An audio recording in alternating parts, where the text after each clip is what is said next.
Hello? Oh, hello? Hello? Okay, now can you hear me? Now can you hear me? Are you guys picking me up now?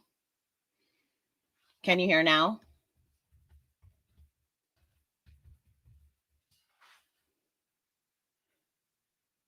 Can you guys hear me now? Okay, good. Oh, sorry about that. I didn't have my mic turned on. I missed that. Sorry. I wanted to do this Q&A immediately after the premiere of my full testimony. If you missed that, my full testimony for the Texas House of Representatives bill SB2. This was a bill in support of girls' sports in the public education system in Texas. And that is my full testimony. I've had the partial testimony up on my Facebook and my Twitter, but now the full testimony is up so you can see it all. And I wanted to just be able to thank, yeah, thanks, Aaron. Oh, thank you, Aaron, for being here. Thank you all for being here, by the way. I just wanted to talk about that process because it was a very interesting process. This was the first time that I had ever testified in front of a representative body like this. I want to say I have so much deep respect for Beth and what she does and how she goes about doing it. Beth's testimony is also on my Facebook right now. You should all check it out. It was an incredible process, but it was also a really grueling process. It we got there on Tuesday morning. We had to sign in. We signed in at 9:30 a.m. So the way that it works is they have multiple bills that they have testimony for. So our bill was slated for last. So our bill actually didn't even start until about 9 o'clock that night. So almost 12 hours after we originally arrived. I was not able to testify until 3:40 in the morning, and the entire hearing lasted until 6 a.m. So it was quite physically and emotionally exhausting. It was, just emotionally exhausting to sit with the testimony in you, and also to watch how these largely democratic politicians were responding. So we were sitting in front of the Commission on Education. So these were all representatives who sit on that board, and the representative Valerie Swanson is the one who put the bill forward. I was really testifying in her corner. Um, it was very last minute for me. I was asked. Beth mentioned that she wanted support, and I volunteered to go with her. So I ended up very last minute heading to Texas to go and do this with her. Um, you know, it's interesting because I speak about these issues all the time. I have my YouTube channel. I talk about this on Twitter. I talk about this on Facebook. I I'm really immersed in this issue, and I'm immersed in talking about it. But for those of you who haven't yet done a testimony, um, I would encourage anyone, if bills like this are coming up in your state, it's really an incredibly powerful opportunity to speak directly to the legislators who are responsible for what is happening to women and girls. I didn't realize how powerful that experience was going to be for me.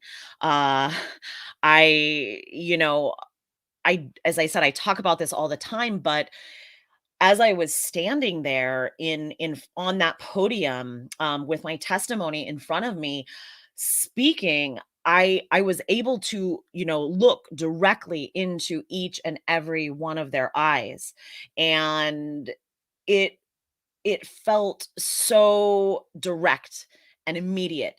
I felt like I was, I was talking directly back to to the people in power who are making these decisions. And, the way that they're framing this is really disingenuous. There was a lot of the members, the representatives sitting on the board who continue to bring up, suicide rates and to frame this as an issue of inclusivity. So there was part of what I did where I adjusted some of my testimony on the fly to address what these politicians were saying in the moment. Oh, thank you, Space Case, and thank you, Jane. Thank you again, everyone, for tuning into this. And if you have questions, I'm going to speak a little bit about my experience, but also if you have questions for me about what it was like to testify or anything about the experience, please put them in the comments because one, I'll read them out, and two, I will answer those questions. I think some of you are watching on Facebook, some of you are watching on Twitter, and some of you are watching on YouTube. So these comments are coming to me from all over. I'm broadcasting from my StreamYard account. Um, so this is all to say, I want to observe to you a few things about the experience. So there were I think there was like 115 people who gave testimony. So there was, many who were for the bill. And SB2 is in protection of women and girls sports. So many people were there. To support the bill. But of course, there were many people from the other side who were against it. And it was really interesting to see. And there were a lot of people who claim trans identities who were there. Oh, yay, Save Women's Sports is with us. I love it. Ah. So this is who I was representing. I was with Beth Stelzer of Save Women's Sports. I was there representing myself as a citizen, but also representing Save Women's Sports because I believe in it so much. And, because this is the issue that we were talking about. We were talking about sports, and I was there for Beth, and it was so great. So as I was saying though, there were people who had their children up there, and they were framing this as an issue of fairness. They were framing it as an issue of, alternative girls being included. So these boys are being considered girls. Yeah, I do. Thank you, Jane. I do want to tell them to stop saying, yeah, where are all the feminists? And actually no, the audience was there were many Republicans in the audience, but the majority of the representatives seem to be coming from a Democratic position, and they seem to be against the bill, unfortunately. And, the reason that I would, one, really encourage more women to speak out on this is mainly because, you know, there were a lot of Republican and right-wing women speaking up about this. And I want to say we need these women. These women are our allies. These women are showing up to talk about this issue. These It's important. Their voices are important in this, and we need them in this, but we also need, people who are registered Democrats, people who consider themselves liberals, people who consider themselves feminists to be able to speak out about this. Oh my gosh, Beth, you're so great. And Beth, I have to say, Beth, we had just come from the Sovereign Women Speaks event in Tacoma. We had been immersed in this all weekend. Um, we had been immersed in all issues around the gender agenda, and there was so much a part of that weekend that was about empowering women to speak up, empowering the women who are still anonymous, encouraging them and empowering them. We know why women choose to be anonymous. I have deep compassion for anyone who feels the need to be anonymous, because there is swift and immediate, harsh, sometimes feedback. Sometimes we lose friends, our jobs can be threatened. So, I have deep compassion for those who are not yet speaking, but I have to say, we need more of us. We need more people from the left to come up and speak about this from the perspective of the left, because the perspective of those Democratic representatives sitting on that board is that this is a right wing pushback. They think the only pushback is coming from the right, and we need to show them that the pushback is coming from the left, as well as coming from feminists, who have a feminist perspective. Um, I want to go back to this question. Uh, yeah, I think, Danny, I'm sorry, Dakini chick. I think that anyone who is a non-parent can speak out. Anyone can speak out. If especially if you are or were a former sports player, we need that smart feminist critique, at our school board meetings, at these legislative events. Um, we need people with the terminology, feminist terminology. Yeah, hold on. I'm going to respond to one thing. Yeah, I'm responding to another thing. Oh, um, so please do speak out. Speak out any chance you get, and especially, speak out, as Beth says. Yeah, anyone who is a child can advocate for children. Anyone can do that. uh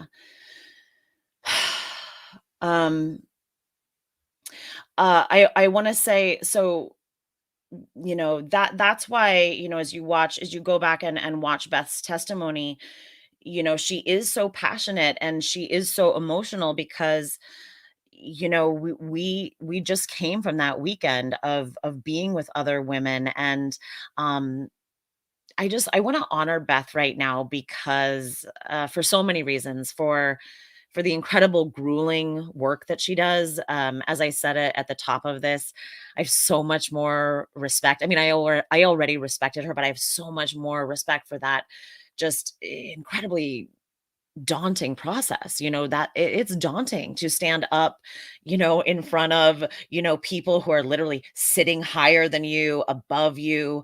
These are state representatives, and they have questions that can be intimidating. Although they chose not to question Beth and I noticed. They questioned many people. They did not ask Beth any questions, and they did not ask myself any questions. I think they were intimidated. If you go, you can go. I will add to my link, and to Beth's link, the full live testimonies. So anyone who wants to watch it in its entirety, I think it's like 9 hours. It's incredibly long, but if you want to, you can go back and watch it, and you can see the questions, especially from Representative Talarico. Notice I'm getting that right, Beth. um, and this is the dude who attempted to tell Beth on the first go round of this bill that there were 6 biological sexes. So the gaslighting by the other side is extreme. Beth had to change her testimony the first time she did this to address those lies. So these are people who are sitting in positions of power and authority who are telling lies right to our faces. Senator Tallarico repped himself as being a Harvard graduate. In Beth's testimony, she nails him and says, get your money back from Harvard if you think that's so. But this is what is coming. This is what is coming down, and this is why specifically feminist voices are needed.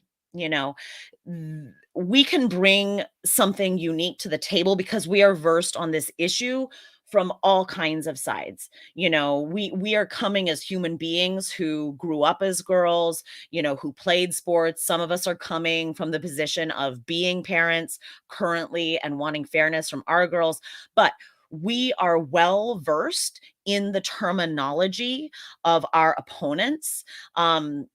If you go back and watch the representative who put up the bill, Representative Valerie Swanson, you will see that a bit as she is asked questions by Representative Tallarico and others, there are some things that she does not know how to respond to. And some of these things were things that I knew that I had answers for because these are the same arguments I'm having on Twitter and Facebook all the time. So this is why, if you know one of these bills is coming to your state, if it's getting discussed in a school board near you, if it's coming up, I encourage you to take the opportunity to respond to it. And yeah, Beth, we do. We do have so much power, even though we feel small. And and the thing is, it's okay if we feel intimidated. It's okay to feel intimidated and do it anyway. And if anyone can, you know, push themselves a little bit to take that extra step and go to one of these events, it makes such a difference. It makes such a difference. And our expertise and the fact that we talk about this all the time makes such a difference. Um, oh, So, Beth, yeah. So Beth, when we got to this event, there was a sign-in process. So we went to the state capitol, and there was a digital sign-in process when we got there. Beth explained to me that sometimes it's different. Sometimes there's a paper sign-in process, but anyone can testify. So it's and you can go to a state that is not your state and testify. Anyone can give feedback. It's the great thing. Um yeah, it's different in each state, but you sign in person right before the hearing starts. Um we did testify. Now testify. We raged against that machine. And that's what we need, friends. we we those of us who have courage, we need to call to courage everywhere. Those of us who are able, Ella, those of us who are able need to be doing more of this because we're going to empower our sisters who are quieter. We're going to be able, those of us who can show that it's not so scary. And the thing is, you can be scared and do it. You can be emotional and do it. You can be not the best speaker. You can come as you are, basically. Anyone can do this. Yeah. Courage calls to courage, you know. I yeah. It was a really beautiful process all in all, and although ours was so long, it lasted so long. We were up all night. Beth said it's not usually like that. It doesn't usually go all night. Um, and the other side is out in force, you know, and they have a lot of powerful figures on their side. There were the ACLU was there speaking on behalf of trans kids. And the other thing that I want to say to you that you may not have thought of or known is that there was big business. You know, this is the kind of thing that Jennifer Bialik points out to us time and again, but we were there and we saw it firsthand. There was a tech company, I think it was some sort of Xbox company that does the game Halo. There we go. Yeah, thank you, Beth. Yeah, Athlete Alley and Big Tech. So this guy came on behalf of repping the game Halo and basically telling these representatives that if they did not shut down this bill, that their company would not do business in Austin. So this is what is happening. This is the price that women and girls are getting sold out for.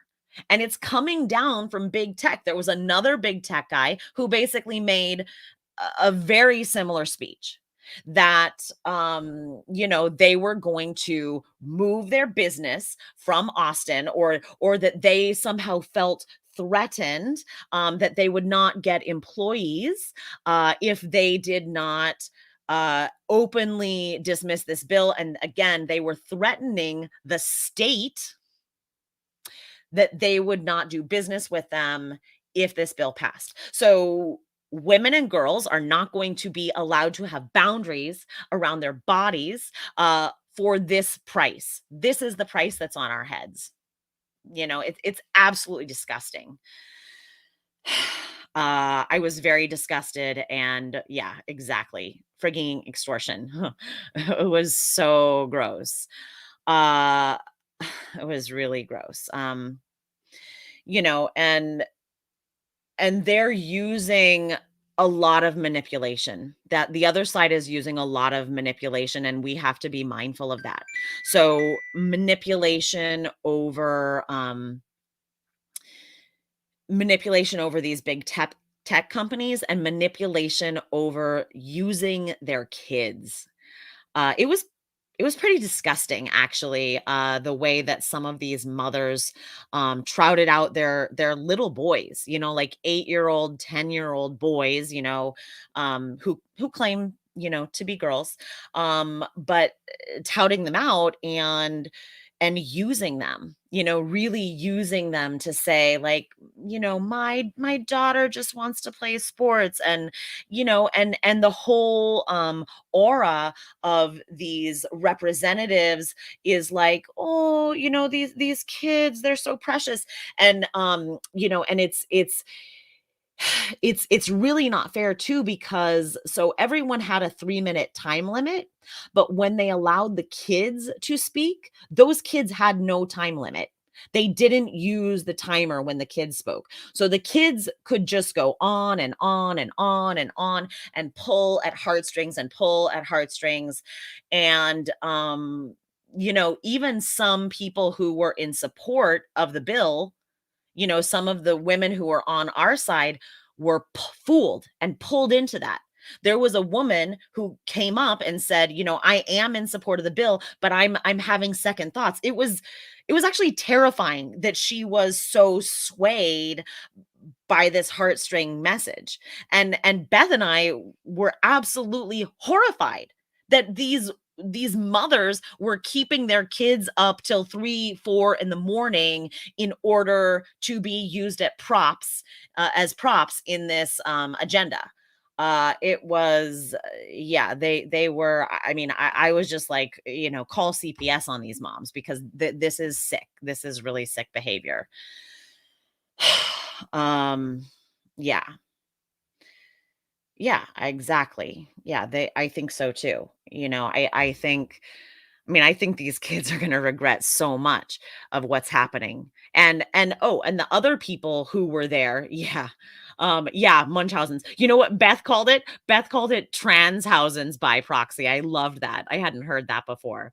Um Yeah, so these kids are Transhausens by proxy. And you think about these kids, if you are getting all of your parental attention and love and support because of this identity that you claim, then of course you're going to keep going for it. You know? Of course you're going to keep doing it. This is how they think they have to get their parents' love. I don't blame these kids. I feel for these kids so much. Um, I know. I I don't want any parents to trot out their kids, not their little kids. But I would say, if you have a teen daughter who is old enough to emotionally handle this, we do need girls to speak out against this. There was a claim happening in the room that no girls are being harmed. That was the claim that kept getting used.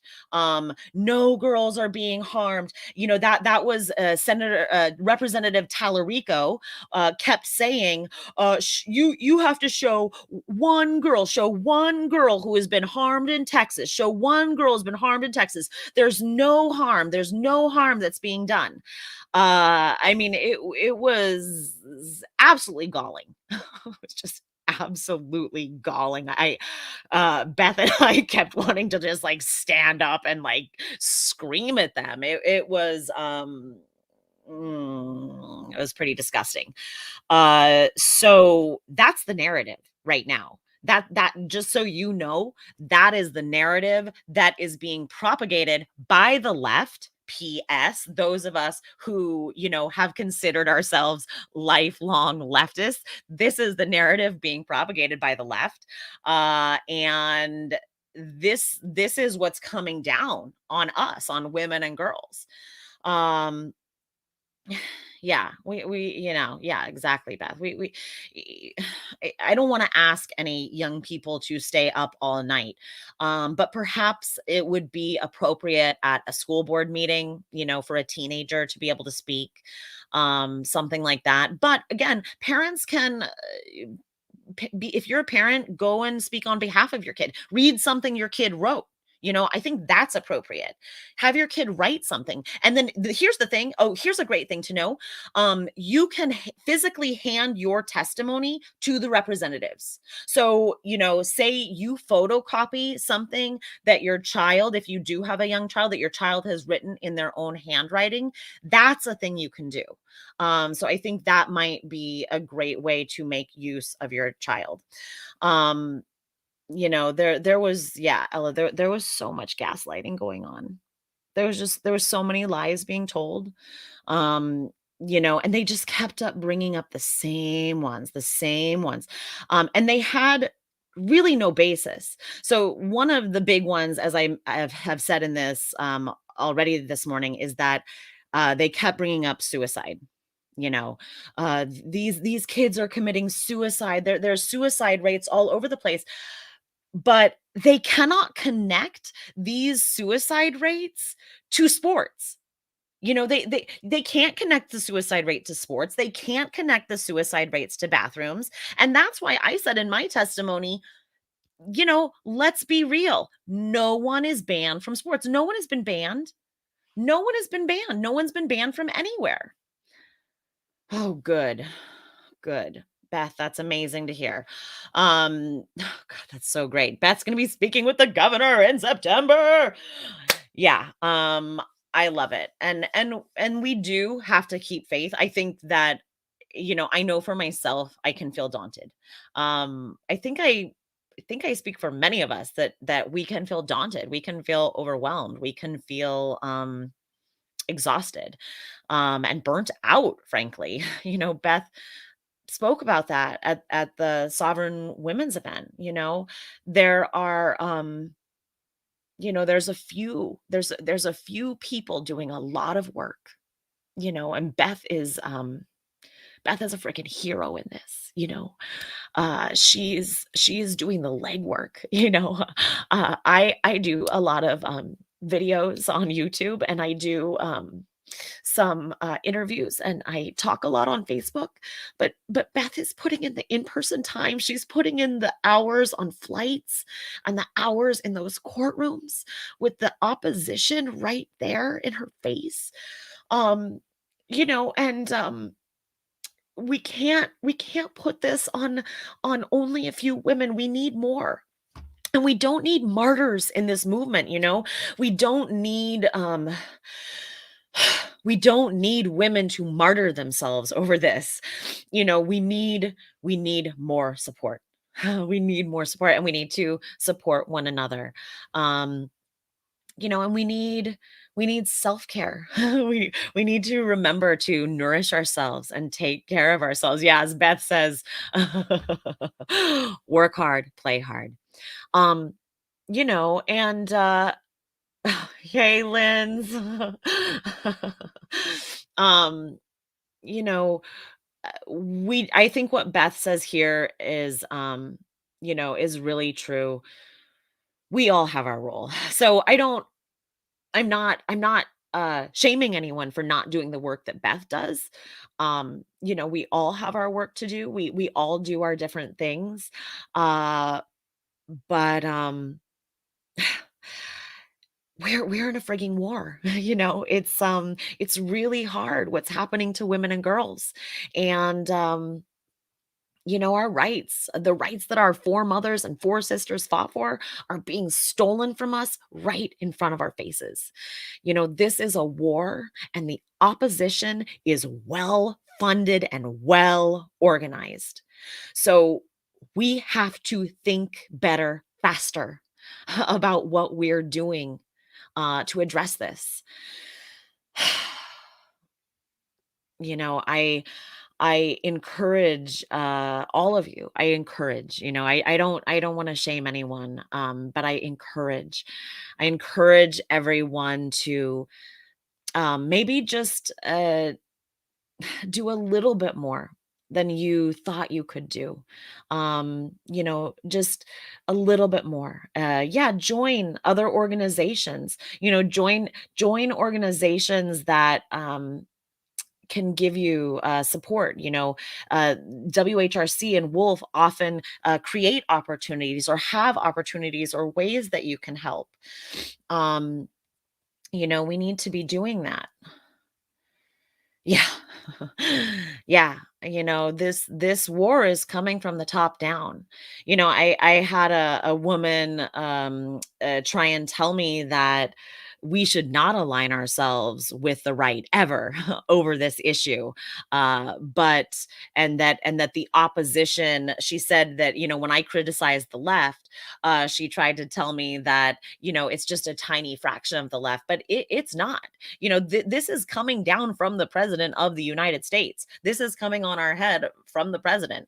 So it's not a tiny minority. This is coming from every major corporation. This is coming from Google and Facebook and Twitter and YouTube and Etsy and Patreon. Women are being kicked off of all of these platforms for saying true things, for saying true facts, saying men are men, women are women, men can't be women. We're not an identity category, and they're like, ban, ban, ban. Yeah, hello, Biden's executive order. Exactly. Uh, thank you. Thanks, Natasha. I love it. I'll always take compliments about my house. um, so to act like this is a tiny minority of the left is that's dangerous. It's dangerous to think that it's a tiny minority, because it's a majority.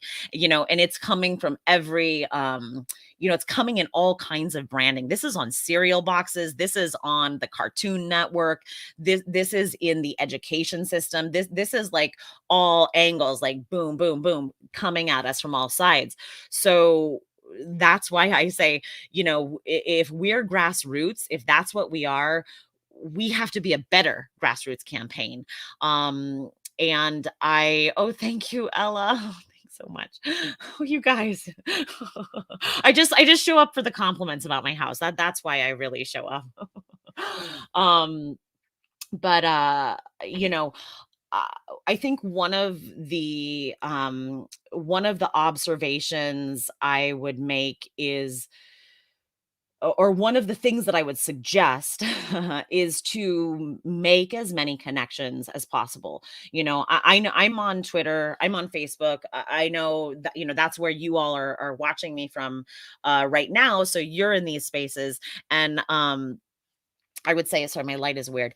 So I would say, do try to make actual connections, with the women that you see who are saying things that you like, be in the DMs with them, because I think that's where the real strategizing happens, is when we meet with one another in person. I know there are a few groups that I'm a part of, and maybe not as active as I wish I could be, Ella. But where we actually get together and talk on Zoom, and have basically community, and the ability to support one another and the ability to strategize with one another. Thank you, Beth. Thank you so much. Anyone can email Beth. She's Beth at Save Women's Sports. Please support Save Women's Sports. That any funding goes to support the work that Beth does, and enables her to keep doing the work that she is so passionate about and keeps doing. Thank you, Beth, for showing up for this. I so appreciate you. She's so good. Yeah, she's such an inspiration. Yeah. Mwah. Um, make those connections, and I would also observe. So I wasn't sure if I was going to be able to go to the Sovereign Women's event. I honestly was like slightly unsure how I felt about it, and I sort of I'm like tentative about saying that publicly because well, I'm just like, I don't want to diss the event, but I was unsure. But here's the thing, I'm glad I went, because there was a lot of strategizing that happened one on one, face to face, on the ground. And another, I want to plug the Turf Collective. I'm going to,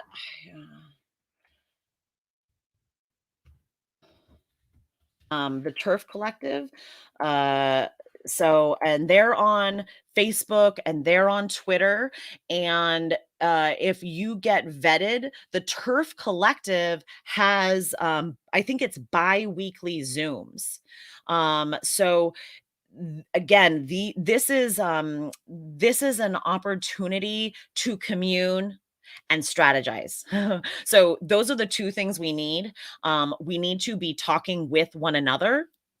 That's one thing. We need support. I need support. I know other women need support. We need to support one another. So we need that community building and building of solidarity, but we need to strategize. And this is where some real strategy happens. I had the opportunity to meet and talk with Jessica at the Sovereign Women event. She's an amazingly powerful woman. She's fantastic, and she is doing great things. Um, One thing that, I'm not sure if I want to tell you about things that are coming up for them, but I'm going to let you go to their site, because as I'm saying this, I cannot remember. I cannot remember what I am allowed to talk about and what is still on the down low. So I'm not gonna say what the Turf Collective is up to, but they are up to good things. So go to them and find out what they're about. Yes. So uh uh Dakini Chick is also right. WHRC Zooms on Saturday. If you go and you sign the WHRC declaration, also for anyone who hasn't signed that declaration, please go sign that declaration in support of women and girls. And if you do sign the declaration, then you get invited to the Saturday morning Zoom call, which is international. And I think this is so powerful. This has been such a powerful thing for me, because there are women all over the globe fighting this. I have heard women speak from, from Denmark, from Spain, from France, from India, from Japan, from Korea, from China, Argentina, Canada, of course, US, of course, UK, of course, Ireland, Scotland. So there are women literally all over the globe in almost every country you can think of. There was a woman from Nigeria, there was a woman from Uganda. There are women doing this work all over the globe. And the cool thing about the WHRC international call is that you get to connect with these women. So it's been really inspiring to me, and you get to hear what other women in other countries are doing and how they do their work. So it's really food for our own strategy. You hear women doing things and you're like, ah, that's so smart. Like, that's a friggin' great strategy. Um, yes, there's very careful vetting. Jessica vets everyone personally. So you can, yeah, contact the group, and then you get into a like you'll do a Zoom conversation so they know women. They make sure that it's all women. They do a really good process. Um, I think, for the, WHRC call, it's you're watching a Zoom, so, the the vetting for that, I don't know if it's as careful, but they've kicked people off before, and it's not, you're private on there, so it's not like you're private, so it's not like everyone sees you. You're watching something for that one. Um, all right. Well, I've been talking for almost 45 minutes.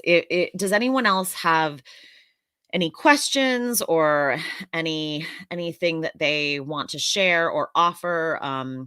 Any organizations that I may have forgotten to mention or talk about?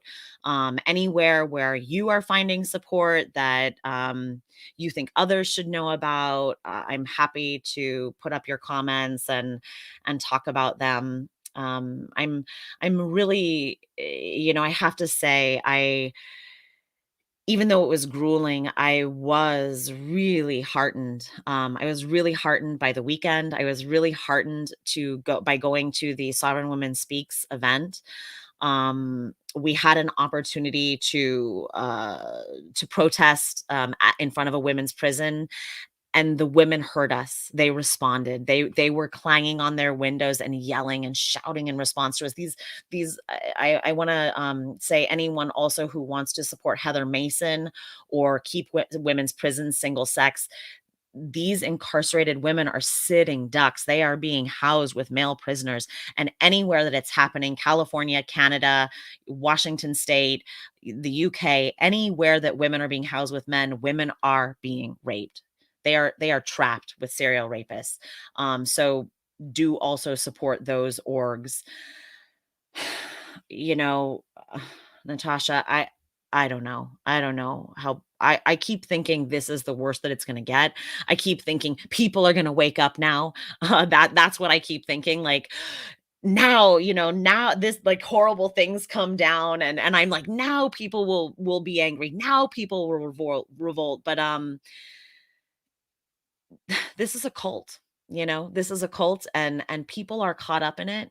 I have, good, progressive, bleeding heart leftist friends who support the medicalization of kids, who support cutting kids' healthy bodies, who support, kids be having their puberty blocked and blocking all access to sexual function and fully developed genitals and fully developed bodies. I have friends who supported me through my rape, who do not think girls deserve to say no to boys in their spaces. It's absolutely galling to me. So I don't know when people are going to wake up. I'm awake. You're awake. We're awake. But I'm always thinking of the strategies, how do I need to phrase this? What do I need to say to wake up these progressive friends of mine who are perfectly willing to sell away women and girls' right to have boundaries around our bodies and to say no to men and boys in our private spaces? And they are giving away our right of consent. I don't know how any of these lefty women can stand there and attempt to call themselves pro-choice when they are actively working to steal consent from women and girls. And girls cannot even consent to this. They are below the age of consent. They are being forced to share spaces with boys in their intimate spaces and locker rooms. They can't consent to this. It's galling. It's galling. I get a little spicy over this issue. I'm sure all of you get a little spicy as well. But we need that. We need that we need that energy. Yeah. I think people are leaving the Democratic Party. We're frigging abandoned by the Democrats. It's ridiculous. Um yeah, and the media is controlling the narrative. Um it's there's big money behind it. Go to Jennifer Bialik's The 11th Hour blog. She is always following the money behind this. Her research is impeccable. So she looks at the Soros Foundation, she looks at Martine Rothblatt, she looks at where the big money, these billionaire men claiming to be women, funding this agenda, big pharma, big tech, big money. There's money to be made. Every single child who transitions is worth over $1 million across the course of their lifetime. There's $1 million in every kid they transition. Look at Alex Aaron's gender mapper. Okay. There were like 10, I think it was like, I don't know, something like 12 years ago, there were 10 child gender clinics in North America. Now there are over 300. Okay. They are looking at your kids as profit. Okay. That's why I always say gender is the brand, kids are the target market. There is money to be made. As Jennifer Bialik says, it's capitalism, stupid. It's about money. It's money. It's not a human rights campaign. It's not a social justice issue. It is about making money. Yeah, key. Grrr. We have to get a little spicy. Yeah, and I do think, yeah, as I said, people are leaving the Democratic Party, and we do. Yeah, this is what it takes to fight back against men. Yeah, men who are eroding our boundaries, men who are violating our boundaries, violating our spaces. And that's one of the things I always say to these men too. These men who want to claim like, oh well, I pass, like I pass, like Blair White, like I pass, I pass. First of all, you don't. He doesn't pass. And second of all, boundary violation by deception is still boundary violation. I don't care how medically altered your body is. You're a man. Men are men. Men are men. You're not a special class of human. Cosmetic surgery people are not a class of people. You're cosmetic surgery people. That's what you are. I don't like, trans people. You're cosmetic surgery people. People who chemically and surgically alter their bodies are not a class of people. They're they're consumers. This is consumerism. They're consumers. Thank you. Yeah, thank you, Ella. Yeah, I know. I know. Yeah, exactly. We all thought Kira Bell case. Of course, it is not surprising. I want to say that the Kira Bell case, the day that ruling came down, is the same day Ellen Page announced that she was Elliot Page. Not a coincidence. Not a coincidence. The media is trying to control the narrative, take over the narrative, and every time we have a big story for us, they counter with a bigger story, and celebrities are selling this. They're selling it like a glossy, glamorous thing to do. So of course kids are buying into it. They're buying into it the way that, kids buy into all fads. They're being groomed. This is a mass grooming exercise. Yeah, not a coinky dink. uh yeah, and at least yeah, at least Stonewall is they're kind of going down. I hope that as we keep pushing, we can get in the cracks. Oh, so I have this great image. So this great image came to me.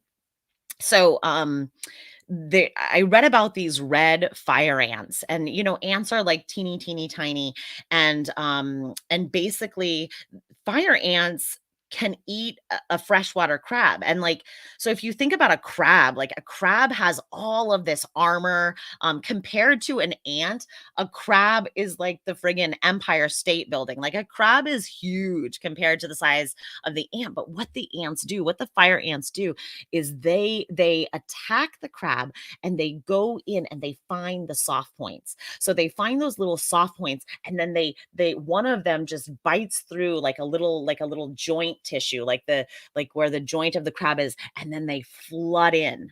So they flood in and they eat the friggin' crab from the inside out. And that's what we have to do. So we have to, we are grassroots. We're those little ants in comparison to the crab, and the crab is the system. The crab is, the government, the media, the big tech, the gender ideologists that are pushing this agenda through the school system. But we need to find where those tiny little cracks are, and we need to flood in and eat it from the inside out. That's where we're working. And to be able to do that, we have to be connected. We have to work together. And that's why I have said that we do not have time. We don't have time for purity politics. We don't have time to be divided. Democrats and Republican feminists. We don't have time to be divided. Christian and secular feminists. We need to be working together with other women and men who support us, and we do need men to support us. We need men to speak out on behalf of this. um you know we need everyone. We need each other. We need everyone to be speaking out about this. Yeah. So people have thanked me for my work, and I thank all of you for your work. Yeah. Yeah, we can't be attacking each other saying you're not gender critical enough. So that's a good point. We need to be careful how we frame our critiques of one another, because I think critique and analysis is necessary. I don't use the gender jargon. I don't like it. I don't use it for many, many reasons. I do not want to participate in perpetuating the ideology, because the ideology is harmful. So I don't talk about trans people. Men are men, women are women. There's no special categories of men or women. Men are men and women are women. Just like a mare is a mare and a stallion's a stallion, a bull is a bull, a cow is a cow. That's how I talk about men and women. So I don't use the gender jargon, because I think it perpetuates the narrative. Um but do be mindful. Be mindful of how you critique other feminists. I do critique other feminists who continue to use the jargon. I call it out because I think my analysis is valid. Um but I don't want to burn bridges with women who are my allies. So if there are women still saying, trans identified male or biological male, I think that's superfluous. It's unnecessary. It's you don't have to say biological man. Men are men. Men are biological men. You don't have to say, born male biological men. Hey, Jennifer! Yay! Um, so so this is all to say, that's my analysis. And And we have to be mindful about how we share our critiques with other feminists, because I want to offer my analysis and share my critique and why I choose to speak the way that I do and the reasons for it. But I don't want to shame any women who choose to do it differently. Just like I don't want to shame other women who need to, for their own reasons, be anonymous.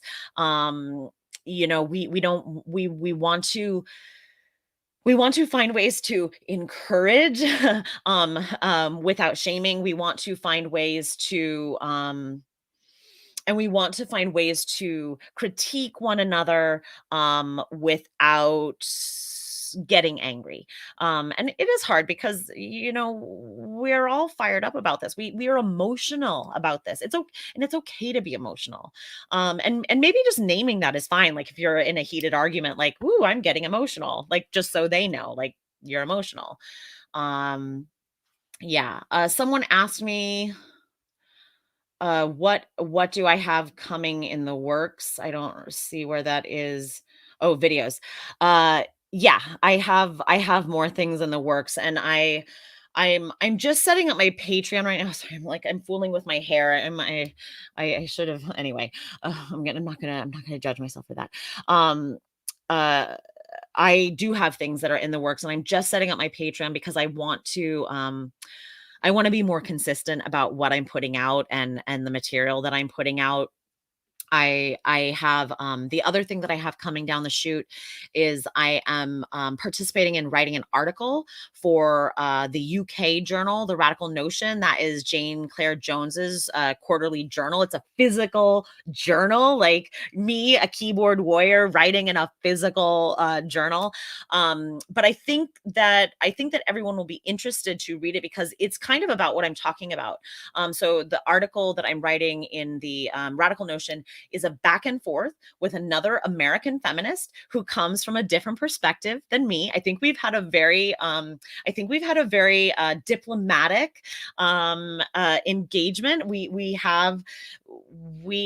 have gotten firm with our positions, but she is coming from the position that we should not align ourselves with the right, with any group that calls itself a family values organization, or any of the sort of more radical right that we should never align ourselves with.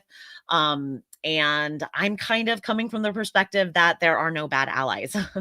She says that anyway, I'm not going to get into what she says because you're going to read it in the piece, but we are coming from different perspectives on that. And I think it's a conversation that needs to continue to have for feminists. So I hope that the engagement that we're having will open up more conversation, because I think this conversation does need to keep happening about how we can ally ourselves. And having just gone to this testimony, I feel even stronger in my position than I did because so many of the women who were willing to show up and with their butt in a seat and testify were these so-called family values women, you know? Um, and some of them did mention God in their testimony. And it's not my way. But I don't want to critique it because they were there showing up. They were mainly talking about how they were former sports players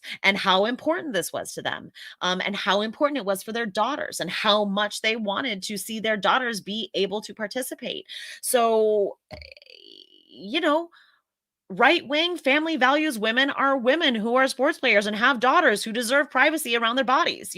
So for me, this is not a left wing, right wing issue. This is an issue for all women and girls. All women and girls need to hear this information, and all women and girls need to speak up about this. And I just don't think that I just don't think that we're in a position to shoo away allies and say you're not a good enough ally for us. Um, I don't want that to be the case. Um, yeah, both. Both the neo-left and the neoconservatives are dangerous, exactly. I am from the left, I'm a registered Democrat, but I frankly, I have just as much to critique on the left as I do on the right. There is plenty to critique on both sides, It's not like there's this perfect side, It's not like the left is so perfect. The left is the one giving us this BS, this is coming from the left. This is coming down from the left. So, yeah, there's no perfect position.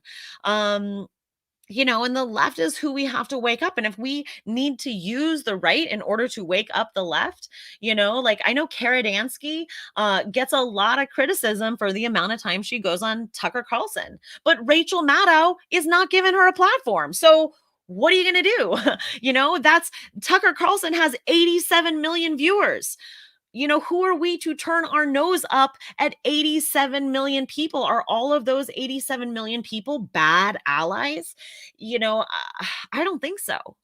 That's 87 million who are waking up to a radical feminist perspective. We should be thanking Tucker Carlson for giving radical feminists airtime. Look at the right, look at how they are platforming radical feminists. And where's the left? Where are they platforming radical feminists? Um, yeah, exactly. There's a lot of organizations that are nonpartisan, and Wolf is one of them. And Wolf has largely been critiqued for taking a speaking platform at Heritage Foundation. Again, it's Heritage Foundation gave Wolf, who is a very radical feminist org, free speech. Heritage Foundation gave them free speech. It's not like Heritage Foundation said, hey, if you want to speak here, you have to keep our values in mind. No, Heritage Foundation said, you can say whatever you want. So, I don't think there's any problem taking their platform if you have free speech. They were given free speech to be there. They were allowed to speak their exact message the way they wanted to speak it. They didn't have to censor themselves for, the Christian right. They were allowed to say what they wanted to say. So that's the most important thing to me. And if the left won't give us any platforms, if the left is, if we're being denied the ability to speak at colleges, denied the ability to speak on television, denied the ability to speak, for left wing NGOs, we got to take the platforms we have. That's my position. Yeah, I don't want to be in a purity spiral over this, and I'm glad we got to keep calling out women like Rachel Maddow. We've got to keep calling out these politicians, not politicians, but like talking heads and so-called journalists. They call themselves journalists, but they won't air the other side. How are they journalists? You are not reporting the whole story. So you can't even call yourself a journalist. I'm so disappointed. I'm so disappointed in Rachel Maddow. It's ugh. Whew, so galling. But that's how this is a controlled narrative. You know, they are not allowed to air our side, because our side, if they started airing women and girls' voices, I do truly believe that the majority of human beings are on the same side as we are. The majority of human beings know who a man and a woman is. And no matter how much this gender industry ideology gets pushed, we are a sexually dimorphic species. It's not like that's going to go away. That's never going to go away. That is the only way to arrive on the planet. I honor my gay and lesbian friends, of course. But the majority of people are always going to be straight because we are a sexually dimorphic species. There is nothing wrong with being gay. And it's just that, just like all mammals, that is how we propagate. That's how we get on the planet. That is a natural instinct, and that is never not going to be a natural instinct. That's way back in the reptilian brain. That's not a frontal cortex issue. That's not an analysis issue. That's not a concept, issue. These are issues of the reptilian brain. Identifying sex is a reptilian brain issue. We are always going to be we are evolutionarily honed to identify sex immediately. Every mammal is. This is true of all mammals. Baby mammals know who the male is because they are much more in danger from the male. Male animals sometimes kill the babies of their rivals. So it is evolutionary honed in all mammals to recognize sex, and that is a reptilian brain level instinct. That is an instinct that is not going to go away. It cannot be. It takes a lot of fucking excuse me, it takes a lot of freaking brainwashing to groom kids out of it. And that is what's happening. They are being brainwashed and groomed out of it. Yeah, and exactly. Being gay and lesbian is sex based. It has to do with sex. It's a sexual orientation. They are sexually attracted to women and men. They are not genderally attracted. It's a sex based drive. So yeah, exactly. And that's why, so many of us are also pointing out that this is a homophobic movement. Gender is a homophobic movement. This is the new homophobia. This, MLK, Milk, Harvey Milk must be, turning in his grave. Oh, what is the Stonewall woman's name? Someone put up the Stonewall woman's name really quick. What is her name? Shoot, I hate when I don't come up with a name. But she's probably turning in her grave too. Throwing the first stone, being a lesbian in this fight, being visible as a lesbian, and now, she's being turned into a trans man. Sick. Yeah. I lost you. What did you mean? I feel like I lost what this train of thought was. Evidence, policy-based evidence. Oh, yes, Stormy. Yes. Thank you. Thank you, MJ. Yeah. Yeah. Yeah. Stormy is turning in her grave. Absolutely over this. Thank you. um, yeah. Yeah, I think gay men are finally starting to wake up to this. We have to, all of us feminists, like who are straight, we have to thank our lesbian sisters because they are the first ones speaking out about this. This was happening, years and years ago. We lost Mitch Fest. We lost community. We lost, lesbian only and women only spaces. And lesbians were the one who were pointing this out to us. They were the ones having their spaces violated by men. Our lesbian sisters have been, some of the longest, strongest voices in this. Joey Bright talks about it all the time. Like, we say, like I say, like, oh, I've been doing this for 5 years, or some women are like, I've been doing this for 10 years. She's like, I've been doing this for 30 years. Like, I've been talking about, these men trying to invade our spaces for 30 years. And when was, for example, when was the transsexual empire written? Who wrote that again? But you can get the transsexual empire online, but it was written like in the 70s or something. This BS has been coming down the pipeline for a long time. Yeah, Mano and Artie Morty, yeah, they're great. Um, yeah, and if they keep, yeah, exactly, Jennifer. That that's what's happening. Yeah, Janice Raymond, thank you. All these kids are being, converted. There's no more gay kids because there's, lesbians who claim they're men, and gay men who claim they're women. Yeah, thank you. 1979, Janice Raymond, transsexual empire. That is how long this analysis has been being made. Andrea DeWorkin talks about it. Other women have spoken about it in their work.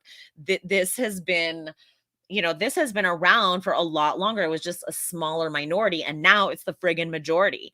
But this is the new men's right movement. That's why I always say that this is a men's sexual entitlement movement. This is men feeling entitled to violate our spaces. They feel entitled to violate our boundaries. And that's why I keep calling attention to boundaries. Everything in this world is bounded. And that's why I said in my testimony, inclusivity is not benign. Inclusivity is, the progressives tout, oh, we're being inclusive, as if inclusivity is the be all end all of amazing values to have. But it is a value, but it is not a benign value in the way that is being used, because it is directly being used to erode boundaries. And everything in the universe is bounded. That's how we experience the material universe. We live in a material universe. Everything is bounded. And we deserve to have boundaries. And exactly, that's another thing I say. Inclusivity is actually exclusivity in women and girls sports. Excluding girls from their own sports category is exclusionary. It is exclusionary. As Selena Soul, and the other Connecticut girls are pointing out, girls are losing scholarships, girls are losing opportunities. Those two boys who were in all of those state championships, over their career of I think it was just 2 years, they stole 85 opportunities from girls. That was 85 girls, or 85 opportunities that could have gone to girls, went to those boys, two boys in 2 years. So you think about what's coming down the pipeline. This is going to be a situation where we are going to see, a quote, girls soccer team that is an all boys soccer team. We're going to see a girls track and field team that is an all boys track and field team. We're going to have a boys team and a boys team. There's going to be a team for boys and a team for gender nonconforming boys. That's how it's going to be, unless we continue to make more noise. Yeah, I love that. Marcia, thank you. What is inclusive for men is intrusive for women and girls. Absolutely. Yeah. Yeah. Oh, good. Good. Okay, so this is good to hear, Kara, because here's the thing. Oh, I wanted to mention this earlier, but one of the testimonies that I was particularly upset over was a pediatrician. So this woman, pediatrician, got up and testified that puberty blockers do not harm kids. I was shocked that she could stand up there as a medical professional and lie. So either she doesn't know the research, which is available. I feel like all of us have read it and know it. So she either doesn't know the research and is stupid. So she's either stupid or she's complicit and bought. Both are worse. Both are terrible. Yeah, a pediatrician saying Lupron is perfectly healthy for kids. A drug that was made to be a chemical castration drug for serial rapists is being given to children, and she says it's fine. And this is the kind of thing that is being hidden from parents sometimes. Yeah, she is a greedy lip liar. It would be great to see some detransitioners testify. I would love that. I would, maybe, I hope that I don't know if I don't know who is testifying and who is not. I assume probably someone like Kira Bell is testifying where she lives, because she's so public. But I know that a lot of detransitioners choose to be anonymous because they receive so much more hate from their former community. But yeah, we need their voices. We do need their voices in this. I think it would be a really strong way to publicly confront the opposition, especially in these in these public hearing type situations. It would be great to hear their voices, and I don't know, I don't know how more to facilitate that. Yeah, there's gonna be a boys team and an anybody's team, and it is about the sports. Sports are super important, um, but I made my testimony about the sports and about privacy, because this is about locker rooms. There is a girl, let me see if I can see her name. Yeah. So there is a girl, and she is in the Chicago school district, and Julia Burka. So she says, this is a quote that I'm going to read from her. "I feel uncomfortable. My privacy is being invaded. As a swimmer, I change multiple times naked in front of the other students in the locker room." And you can watch her. As a swimmer, I change multiple times naked in front of the other students in the locker room. What happened? Oh. Oh, I weirdly went to my own YouTube page, and I was like watching myself. That was weird. Um, so yeah, so am I still live? Yes, okay. Um, so she spoke up about this.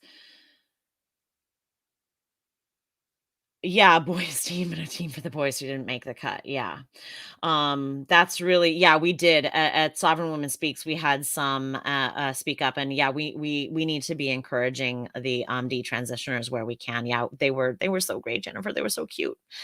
But we do have some young women speaking up. So that girl Julia Burka spoke up, and then there's another girl who let's see, she where did I oh, I think I deleted that page. I had it open to go to it. But there was another girl who spoke up in Virginia. And I deleted or I closed the tab, so I don't remember her name now off the top of my head. But this girl who spoke up in Virginia, she's a 14-year-old, and she was testifying that she sees boys looking at porn on their phone in the classroom, and these are the same boys who are being allowed into her bathrooms and into her locker rooms.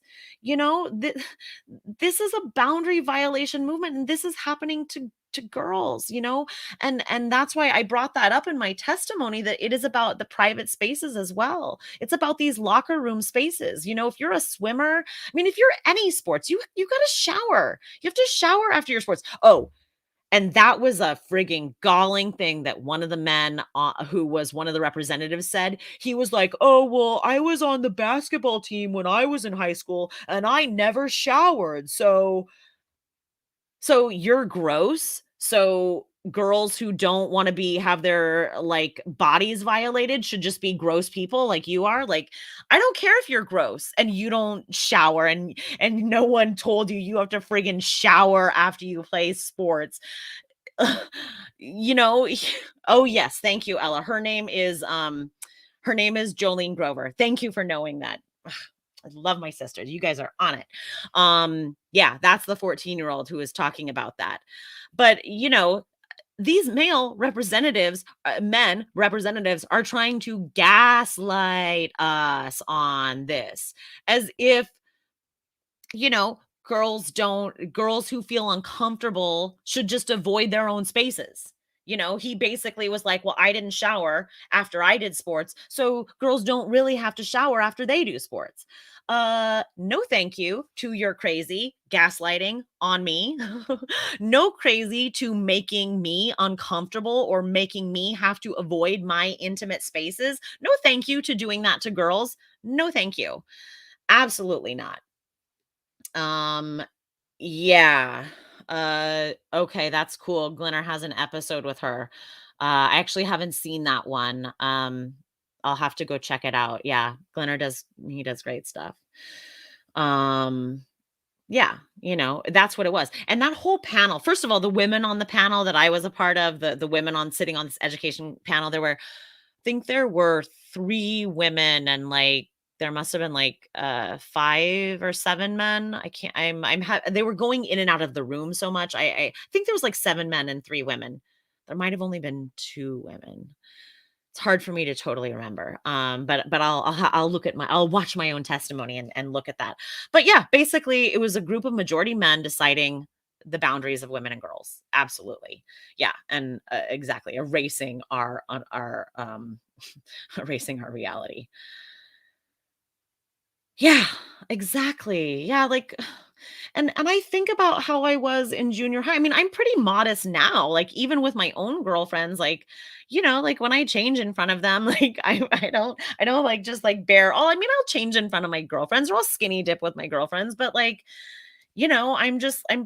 I'm actually pretty modest when I do it. Like I don't like, hang out with all my stuff. I'm like, I changed, rather quickly. But I think about how I was, in freaking junior high. And in junior high, I like changed under my t-shirt.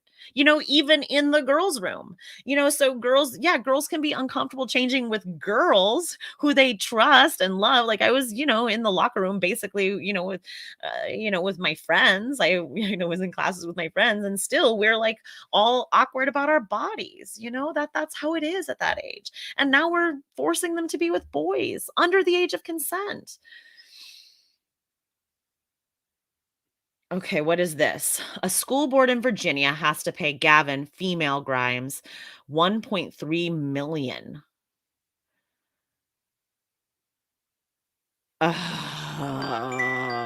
That's insane. That is insane. That is insane. That's so upsetting.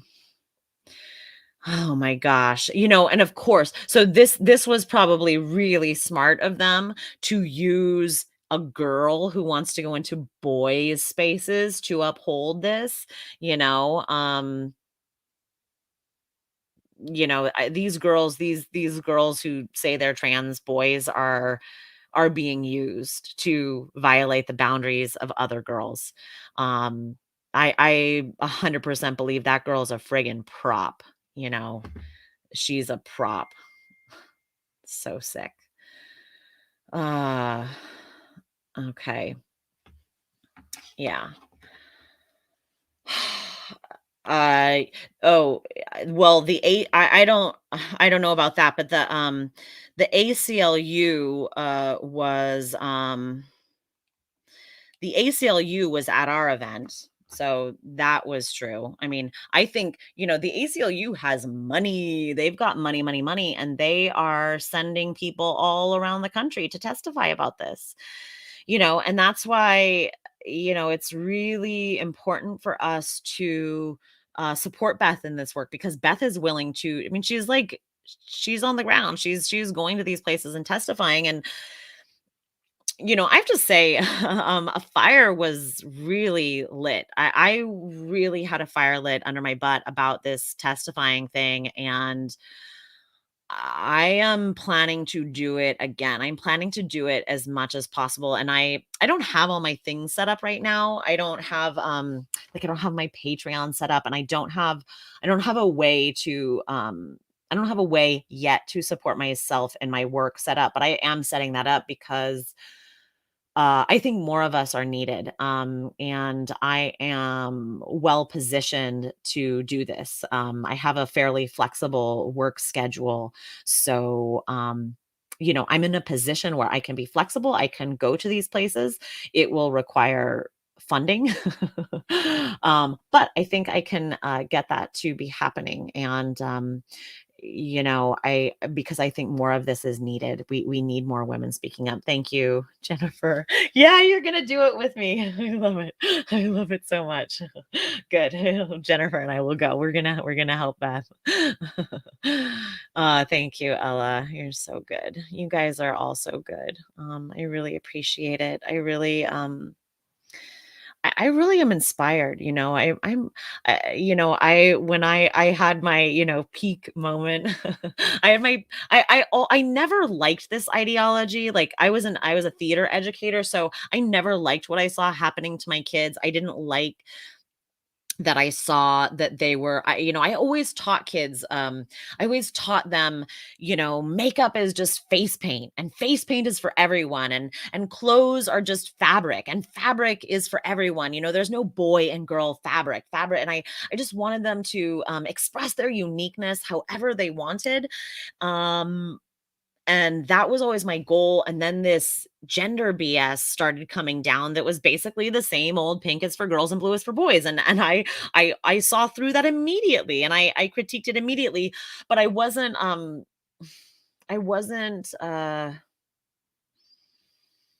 I didn't see quite how dangerous it was until after the Women's March, when this group of men calling themselves trans women, I still called them trans women at the time. I didn't call them men yet, until they started saying that the pussy hats were transphobic and that vagina. I was like, pussy hats are just vaginas. Vaginas can't be transphobic. And these group of men attacked me and were like, vaginas are transphobic. And I was like, what place do you talk about women's reproductive anatomy except a women's march? Like, what is the better place? What better place to talk about women's anatomy than at a women's march? It cannot be verboten to talk about women's bodies at a women's march.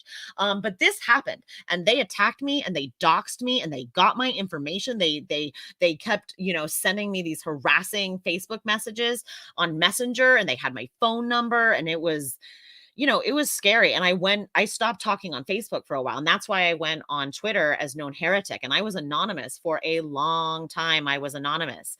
And that was like my peak. That was like, oh, like I cannot just like be nice and go along with this because this is an attack. I was attacked, and it took an attack for me to see what an attack this was. Thank you. Thank you. Thank you. Um, but this is all to say that doing that, going on Twitter, being anonymous, I had to be anonymous for myself for a while because their doxing scared me. I was scared. It actually scared me. I mean, it's not a surprise. It's scary when you get doxed. Um, but uh, but again, this is to say that I was heartened and inspired. So I think I have like 8,000 something followers, and I'm following like 3,000 something back. Um, but it's a place of, it can be a gross place, it can be a dirty place, but it is a place of real inspiration to me and a real place of hope. I also have to say, I am so inspired by women, but I used to hate men. I was raped. I had a trauma. I friggin' hated men. I hated them. And seeing men be gender critical and standing up on behalf of women and girls, witnessing men doing that on Twitter, it revived my hope in men. It really did. And I really softened, and I really it healed a lot of trauma for me. Crazily. Twitter. Twitter was helpful for healing. Who knew?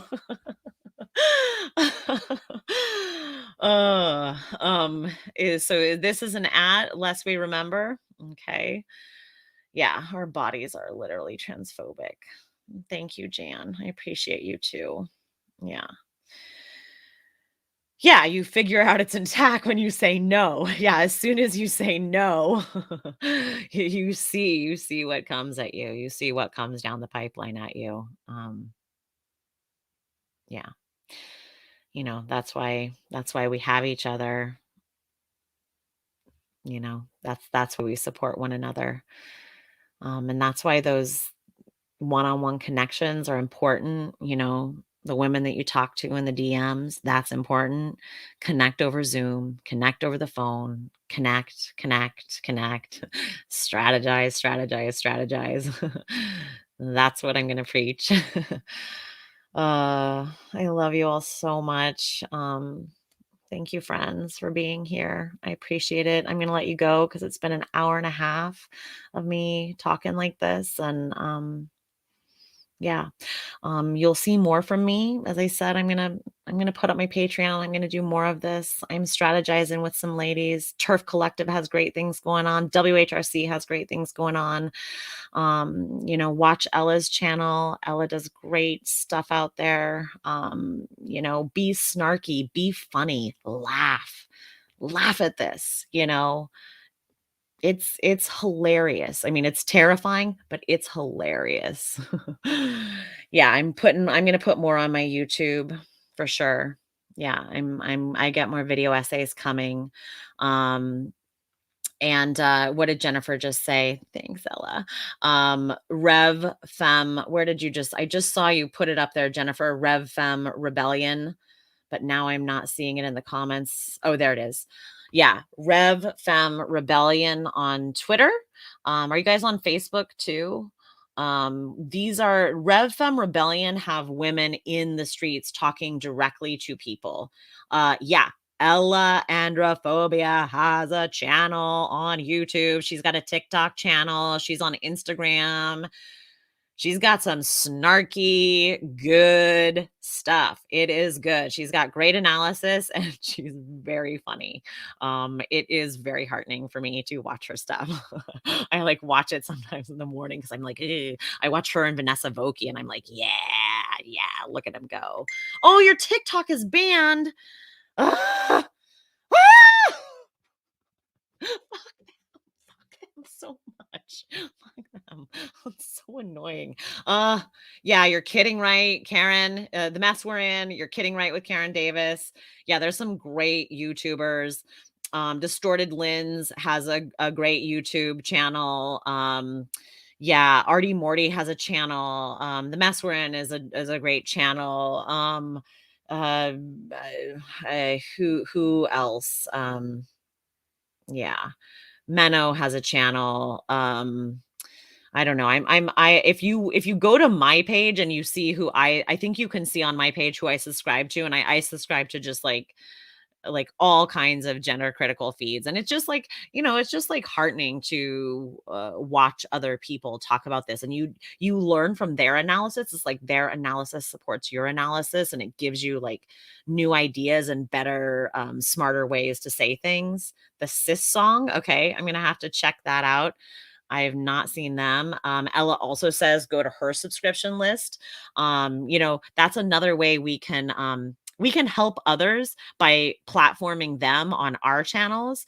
Because here's the thing. This is why I think this is the grassroots part of this. Like, when we platform one another, when we retweet one another or repost each other's Facebook or put other people on our channels, that's how we spread this. If I retweet a 30 follower account and then her account grows to 300, that's the tree and the roots and the branches spreading. That's the grassroots. Oh yeah, thank you.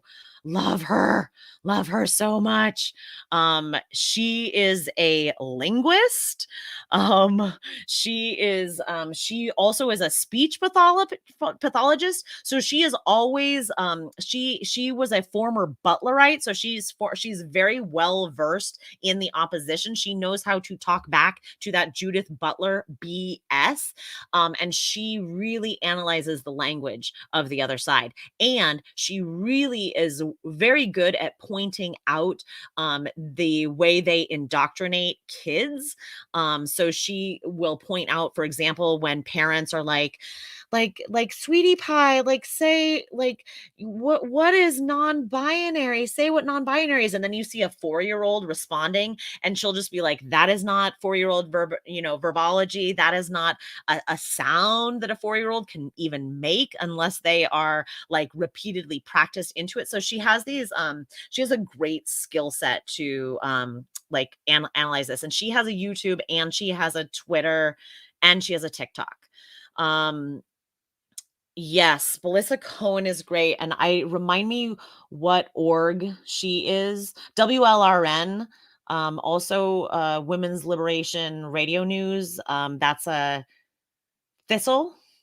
Thistle has a great thing. And Belissa, I forget what org she's a part of, but she is part of an org. Yeah. Yeah, she's a linguist. Yeah, it does make so much sense. Yeah, she's a smart lady. Exulancic. Exulansic. I forget what that even means. All right, friends. Um, oh, LGB Fight Back. Thank you. Yeah, she's great. Belissa Cohen. All right, friends. I really am gonna let you go. I keep saying I'm gonna go as this is Beth Stelzer called it she called it the Minnesota goodbye. Where you're like, oh, I gotta go. I'm sorry, gotta leave. And they're like, oh, one last thing. Your fruit pie, and then you like make it to the garage.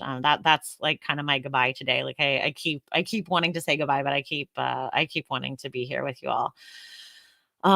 Yeah, and always go back to the best. Always go back to Magdalene. It never gets old. I watch her just to be heartened. I watch her just to get re-inspired and just to watch her friggin' sarcasm and her relentlessness and her going at them and her humor.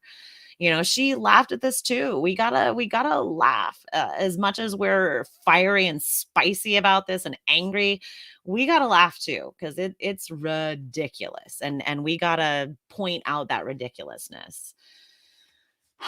All right, okay, I'm gonna sign off. I love you all. I will have more coming down the pipeline. I have more YouTubes. I have more everything.